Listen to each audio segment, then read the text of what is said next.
Perkenalkan, kami dari kelompok 1 akan membahas mengenai remunerasi dan sistem reward di birokrasi.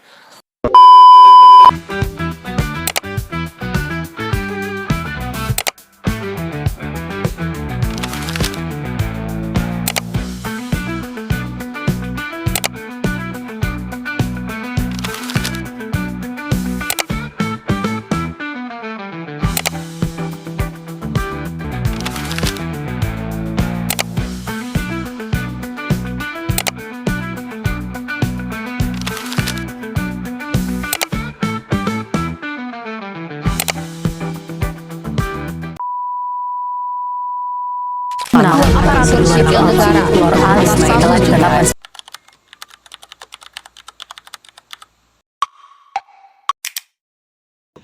Remunerasi muncul sebagai solusi terhadap isu-isu korupsi yang menimpa sejumlah pegawai negeri sipil dan pejabat di lingkungan birokrasi. Remunerasi diharapkan bisa meningkatkan kinerja mereka menjadi lebih baik. Namun, faktanya justru sebaliknya. Dalam pemberitaan di berbagai media, tidak sedikit orang yang bekerja di lingkungan birokrasi absen dari praktik korupsi, meskipun mereka sudah bergaji tinggi.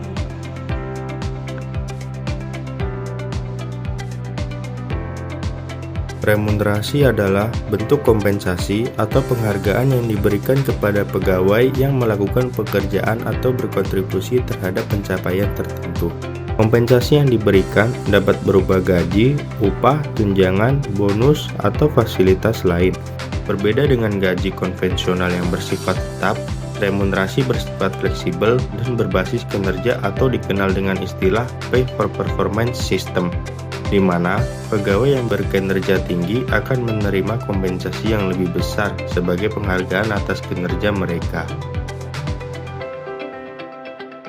Tujuan dari penerapan remunerasi dalam birokrasi adalah untuk meningkatkan kinerja dan kesejahteraan pegawai, mendorong pelayanan publik yang profesional dan bertanggung jawab, memperbaiki struktur birokrasi, dan menciptakan tata kelola yang baik atau good governance. Sistem reward sendiri meliputi penghargaan finansial dan non-finansial seperti promosi jabatan, sertifikat penghargaan, atau kesempatan pelatihan yang semuanya memotivasi pegawai untuk bekerja lebih baik. Untuk mendapatkan pemahaman yang lebih dalam mengenai efektivitas sistem remunerasi, perlu mengkaji beberapa studi kasus yang telah diimplementasikan di Indonesia. Salah satu contohnya adalah Kementerian Keuangan, yang dianggap sebagai salah satu lembaga yang paling berhasil dalam menerapkan remunerasi. Selain memberikan insentif kinerja yang cukup besar, Kementerian Keuangan juga menerapkan sistem penilaian yang ketat, jelas dalam indikator kinerja, serta pengawasan yang berlapis. Dengan demikian, pegawai merasa bahwa penghargaan yang mereka terima benar-benar mencerminkan usaha dan kontribusi yang telah mereka berikan.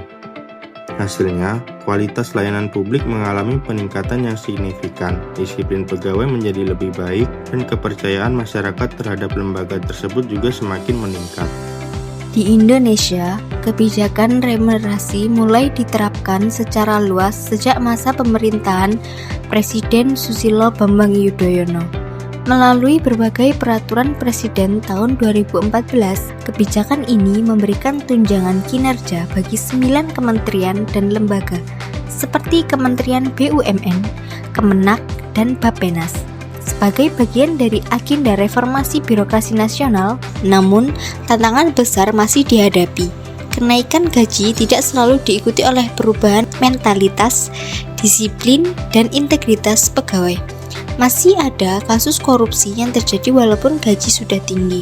Selain itu, muncul persoalan keadilan kompensasi, baik keadilan antar pegawai, kesesuaian dengan pasar tenaga kerja, maupun keadilan antara prestasi dan penghargaan yang diterima. Sebaliknya, masih ada beberapa lembaga yang belum mendapatkan hasil optimal dari penerapan remunerasi. Hal ini disebabkan oleh budaya organisasi yang belum berubah, resistensi pegawai terhadap penilaian berbasis kinerja, serta kurangnya pengawasan terhadap penggunaan anggaran remunerasi. Ketika remunerasi hanya dianggap sebagai tambahan gaji tanpa adanya perubahan sistematik, maka tujuan awal untuk menciptakan birokrasi profesional menjadi sulit tercapai. Selain itu, adanya ketimpangan tunjangan antar lembaga juga sering menimbulkan kecemburuan dan persepsi ketidakadilan di kalangan ASN. Remunerasi memiliki pengaruh yang penting terhadap motivasi dan kinerja pegawai birokrasi.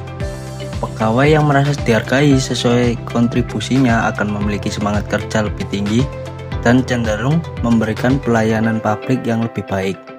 Selain itu, sistem remunerasi yang transparan juga mendorong terciptanya good governance karena memperkuat akuntabilitas dan mencegah penyalahgunaan wewenang. Namun, perlu diingat bahwa remunerasi hanya mampu memenuhi kebutuhan dasar pegawai. Untuk membangun motivasi jangka panjang, dibutuhkan dukungan melalui pengembangan kompetensi, pelatihan, serta sistem evaluasi kinerja yang konsisten dan adil.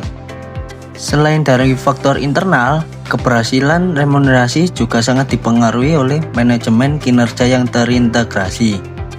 Sebuah sistem remunerasi ideal harus didukung oleh perencanaan kinerja yang matang, indikator yang terukur, dan sistem penilaian yang objektif. Pemanfaatan teknologi informasi seperti e-kinerja juga berperan penting dalam memastikan akuntabilitas. Dengan data yang terintegrasi, pimpinan dapat memantau produktivitas pegawai secara langsung dan mengambil keputusan berbasis data. Hal ini membuat proses penilaian kinerja menjadi lebih transparan, adil, dan sulit untuk dimanipulasi. Kebijakan remunerasi seringkali dikritik karena hanya berfokus pada kebutuhan fisiologis, keamanan, dan keselamatan, tetapi belum menyentuh kebutuhan aktualisasi diri dan moralitas. Faktanya, remunerasi yang tinggi tidak otomatis menghilangkan praktik korupsi. Oleh karena itu, sistem reward dan hukuman harus diterapkan secara seimbang. Mereka yang melanggar aturan harus diberi sanksi tegas, sementara pegawai yang mempunyai kinerja tinggi harus diberi penghargaan yang layak. Keadilan dalam kompensasi menjadi kunci dalam membangun kepercayaan, loyalitas, dan integritas di lingkungan birokrasi. Untuk memperkuat implementasi remunerasi, diperlukan adanya pelatihan dan pengembangan pegawai secara berkelanjutan. Remunerasi tidak hanya soal memberikan penghargaan finansial, tetapi bagaimana organisasi membantu pegawai mengembangkan kapasitas mereka melalui workshop, seminar, swashing, dan pelatihan teknis yang membuat pegawai lebih kompeten dan siap menghadapi tuntutan pekerjaan yang semakin dinamis. Oleh karena itu, remunerasi bukan hanya insentif, tetapi sebagai bagian dan strategi peningkatan kualitas sumber daya manusia secara menyeluruh. Kebijakan remunerasi dan sistem reward memiliki peran penting dalam reformasi birokrasi. Keduanya berfungsi untuk meningkatkan kinerja, kesejahteraan, dan kualitas pelayanan publik. Namun, efektivitasnya bergantung pada integritas pelaksana, pengawasan yang ketat, dan penerapan prinsip good governance. Remunerasi yang adil dan berbasis kinerja akan mendorong aparatur sipil negara bekerja lebih profesional, transparan, dan bertanggung jawab.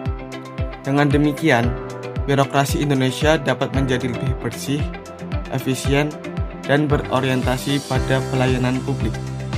Remunerasi yang efektif hanya dapat terwujud jika ada keseimbangan antara reward dan punishment. Pegawai yang berprestasi perlu diberikan penghargaan yang layak, namun mereka yang melanggar aturan harus mendapatkan sanksi yang tegas tanpa pengecualian. Prinsip ini penting untuk menjaga integritas lembaga dan memberikan pesan bahwa birokrasi modern adalah tempat bagi mereka yang berkompeten, jujur, dan bertanggung jawab. Dengan kombinasi antara remunerasi yang adil, manajemen kinerja yang profesional, serta penegakan aturan yang kuat, reformasi birokrasi dapat berjalan dengan lebih efektif dan berkelanjutan. Sekian penjelasan dari kelompok kami. Terima kasih.